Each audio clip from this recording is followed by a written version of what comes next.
O isolamento social criou um novo tipo de público, um novo tipo de consumidor, o consumidor online.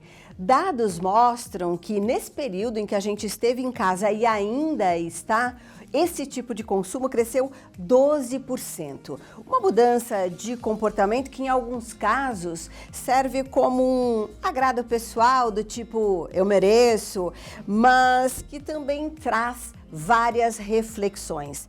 Uma delas é: esse consumo, Simone, está ligado à falta de possibilidades? Bom, a própria pandemia, o isolamento social, ele traz aí toda a questão da privação, né? A gente fica restrito às nossas possibilidades de saída, até mesmo de consumo.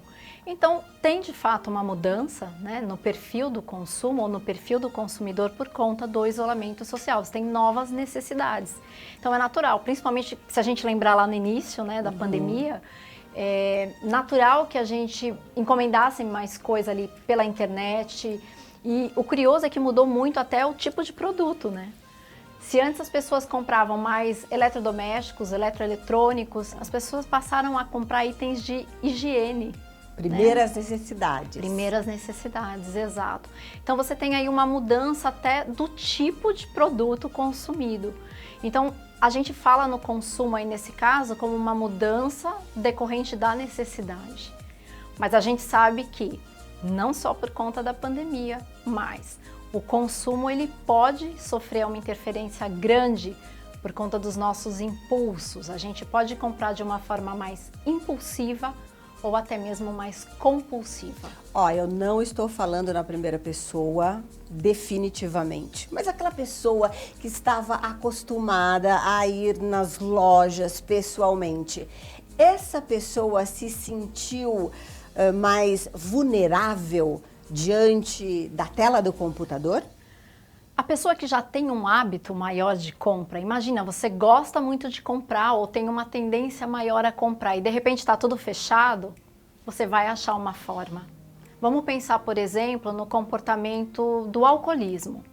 As pessoas que bebiam muito, vamos pensar nos bares abertos, nos restaurantes, de repente fechou tudo. Elas não diminuíram o consumo porque estava tudo fechado. Então, para compra é a mesma coisa. As lojas estavam fechadas, mas esse online era ali uma tentação, né? Porque aí as pessoas tinham acesso, então, ao produto que elas desejavam. Então, não sei se elas ficavam mais vulneráveis, eu não acho que é vulnerável. Eu acho que você já tem uma tendência, e se tá o clique ali, né, ao alcance da mão, eu acho que favorece. Minha desculpa, não colou. Não? Não, quem tem a tendência para comprar, vai continuar comprando. Vamos ver o lado bom dessa compra online, que foi a chegada do público com mais de 60 anos. Aquelas pessoas que não tinham acesso a esse online. Elas não tinham o hábito, né? Eu acho que não tinham o costume mesmo, né? E isso foi um lado bom.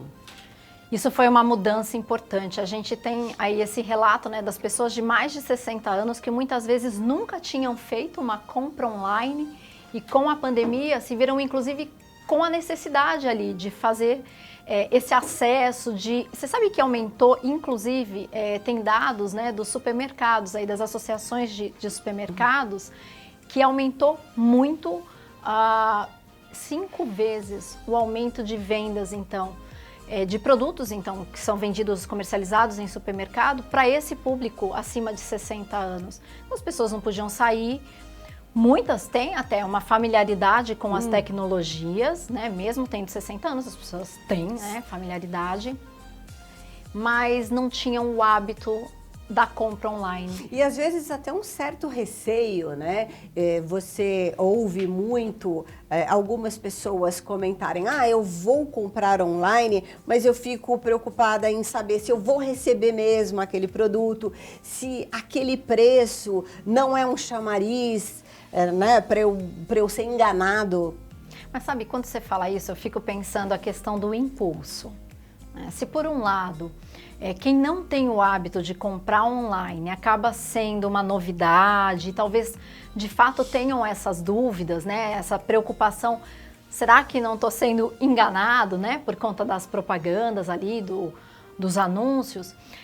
Mas o impulso para compra, eu acho que isso é uma coisa importante da gente falar, né? O que é o impulso? Então, uma coisa é a necessidade, você tem necessidade e por isso a gente consome. O impulso, compra por impulso, é mais aquela coisa de você, de fato, estar sendo ali incentivado pela plaquinha de promoção, pelo anúncio, pela própria propaganda, né?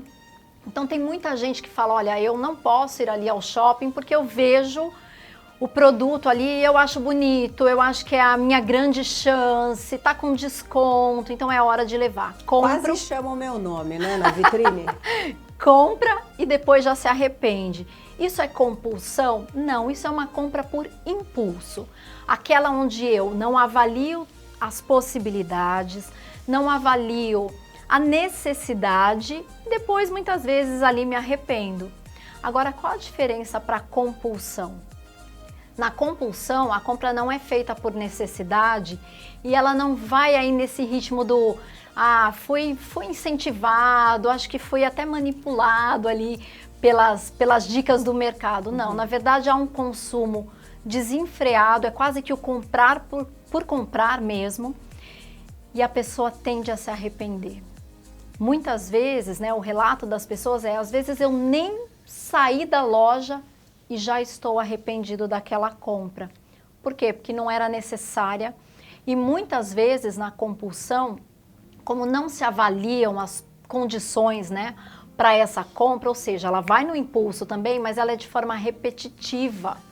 Essa é a diferença. O impulso é aquela que eu vou e compro ali sem pensar, mas isso acontece uma vez ou outra. Na compulsão, eu tomo essa decisão, eu não planejo, mas isso acontece de forma repetida. E eu não levo em conta as minhas condições financeiras para fazer essa compra.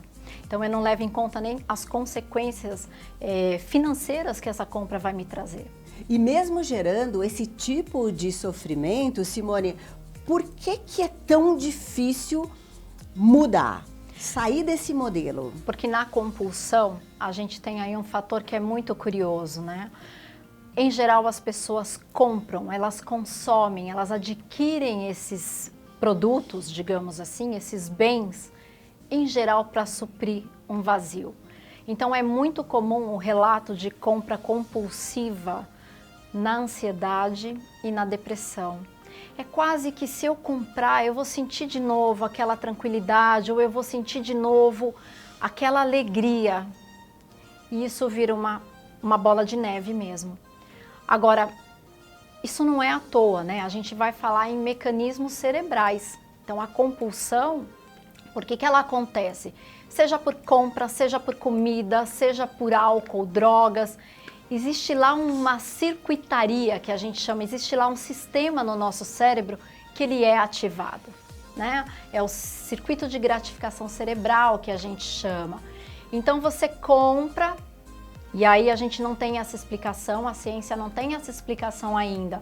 O que faz alguém desenvolver essa compulsão pela compra, por exemplo, mas a pessoa, a gente vai dizer que tem ali um gatilho. Então, se você está deprimido, se você está mais ansioso, se você vem de uma família que tem um padrão mais compulsivo, é como se você já tivesse mais predisposto à compulsão. E aí o que acontece? Você vai lá, compra e experimenta imediatamente aquela alegria, aquele prazer. E é exatamente isso. É um sistema que é ativado por conta de uma atividade que é prazerosa. Comprar é prazeroso. Só que quando você ativa, o que acontece? Vai liberar uma série de substâncias ali no cérebro, regiões do cérebro vão ser ativadas. A gente tem evidências disso, né? Alguns estudos em ressonância magnética funcional que mostra, então, essas áreas do cérebro ativadas diante dessas atividades mais compulsivas, digamos assim. E aí você vai ativar o quê? Uma memória. Vai ficar registrada ali uma memória desse momento prazeroso, digamos assim. E o que vai acontecer? O cérebro vai, vamos dizer que o cérebro vai ficar pedindo, né? Mas a gente vai ficar repetindo aquela ação para experimentar novamente aquele mesmo prazer. E aí isso fica repetido, ou seja, fica compulsivo. Eu acho que eu encontrei uma maneira de controlar todos esses sentimentos. Eu vou levar a Simone na minha próxima compra, na minha próxima ida Eu ao vou ser o shopping, contensor. porque vai demorar, vai demorar. E você percebeu que você merece todos os agrados, mas que esses agrados não estão necessariamente ligados ao consumismo, certo? Semana que vem a gente se encontra.